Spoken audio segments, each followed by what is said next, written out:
თავი მეშვიდე. ეს არის დანა შაულის გამოსასყიდის წესი. ეს წმიდათა წმიდაა. სადაც აღსავლენი იკვლის, იმ ადგილზე უნდა დაიკლას დანა შაულის გამოსასყიდიც და მისი სისხლი ირგვლივ მოესხუროს სამსხვერპლოს. შესწიროს მისგან მთელი ქონი, დუმა და ქონი, რომელიც შიგნეულს აფენია.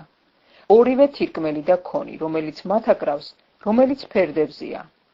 მოაცალოს ქონის ფენა ღვიძლს და თირკმელებს.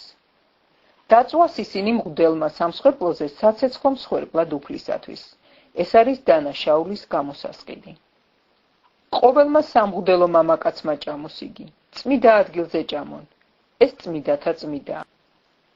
ერთი წესი აქვს ცოდვის გამოსასყიდს და დანა შაულის გამოსასყიდს. იგი ეკუთვნის მღვდელს, რომელიც მისი მეოხებით გამოითხოვს შენდობას. აღსავლენის ტყავი ეკუთვნის მღვდელს, რომელიც წირავს აღსავლენს. ყოველი საძღვნო შესაწირავი, რომელიც ცხვება თონეში და ყველაფერი, რაც მაყალზე ან ტაფაზე მზადდება, ეკუთვნის მღვდელს, რომელიც წირავს მას. ყოველი საძღვნო შესაწირავი, ზედში აზელილი თუ მშრალი, ყველას ეკუთვნის აარონიანთაგან, როგორც ერთს, ისე მეორეს. ეს არის წესი სამადლობელი მსხვერპლისა, რომელსაც წირავს კაცი უფალს. თუ მადლობისთვის წირავს, უნდა შესწიროს ზედში აზელილი უსაფუარო ნამცხრები, ზედ წაცხებული უფუარი კვერები, გამტკიცული ფქვილი და ზედში აზელილი ნამცხრები. საფუარიან ნამცხრებთან ერთად შესწიროს თავისი შესაწირავი, თავის სამადლობელ მსხვერპლთან ერთად.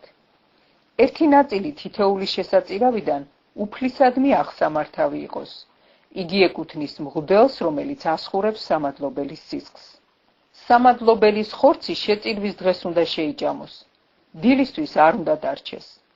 თუ მისი შესაწირავი აღთქმული ან ნებაყოფლობითი მსხვერპლია, შეწირვის დღეს შეიჭმება იგი. რაც მორჩება, მეორე დღესაც შეიძლება შეიჭამოს. მსხვერპლის ხორციდან, რაც მესამე დღეს მორჩება, ცეცხლში უნდა დაიწვას. თუ სამადლობელი მსხვერპლის ხორციდან მესამე დღეს შეჭამს, არ იქნება სათნო. არაფრად ჩაეთვლება მის შემწირველს. სიბილწე იქნება ეს და ცოდვა დაეკისრება მის მჭამელს. ხორცი, რომელიც რამე უწმიდურს მიეკარა, არ იჭმევა, ცეცხლში უნდა დაიწვას. ვინც განწმედილია, იმას შეუძლია შეჭამოს. თუ ვინმე უწმიდურობაში შეჭამს უფლის სამადლობელი მსხვერპლის ხორცს, უნდა მოიკვეთოს თავისი ხალხიდან. თუ ვინმე უწმიდურს რასმე შეეხება, იქნება ეს ადამიანის უწმიდურება, უწმიდური პირუტყვი, კიდე რაიმე უწმიდური ქვემძრომი და შეჭამს უფლის სამადლობელი მსხვერპლის ხორცს, უნდა მოიკვეთოს თავისი ხალხიდან. ელაპარაკა უფალი მოსეს და უთხრა ისრაელიანებს: არ ჭამოთ არც ხარის, არც ცხვრის და არც თხის ქონი. ლეშის ქონი და ნამხეცავის ქონი შეიძლება გამოიყენოთ ყველა საქმეში, ჭამით კი არ ჭამოთ. რადგან ვინ შეჭამს პირუტყვის ქონს, რომელიც შეწირულია საცეცხლოდ უფლისადმი, უნდა მოიკვეთოს თავისი ხალხიდან. არსად არ ჭამოთ თქვენ საცხოვრებლებში არავით არის სისხლი, არც ფრინველისა და არც პირუტყვისა.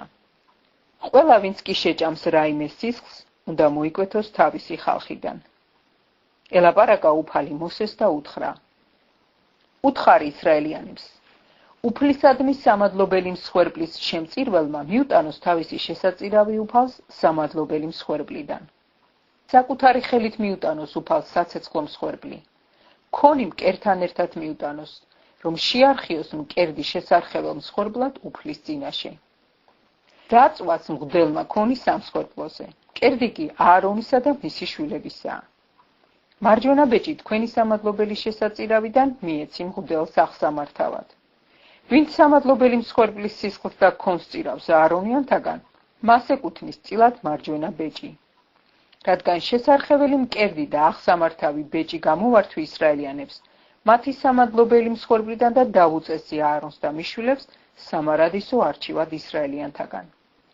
ეს არის წილი აარონისა და წილი მისი შვილებისა, უფლისადმი შეწირული საცეცხლოდან მას შემდეგ, რაც წარდგენილ იქნენ ისინი სამღვდელოდ უფლის წინაშე, რომელიც დააწესა უფალმა მათთვის მისაცემად ისრაელიანთაგან მათი ცხების დღეს. ეს არის სამარადისო წესი მათ თაობებში. ეს არის რჯული აღსავლენისთვის, საძღვნოსთვის, ცოდვისთვის, დანაშაულისთვის, ხელავსებისთვის და სამადლობელი მსხვერპლისთვის, რომელიც დაუწესა უფალმა მოსეს სინაის მთაზე, როდესაც უბრძანა ისრაელიანებს სინაის უდაბნოში, მსხვერპლი შეეწირათ უფლისათვის.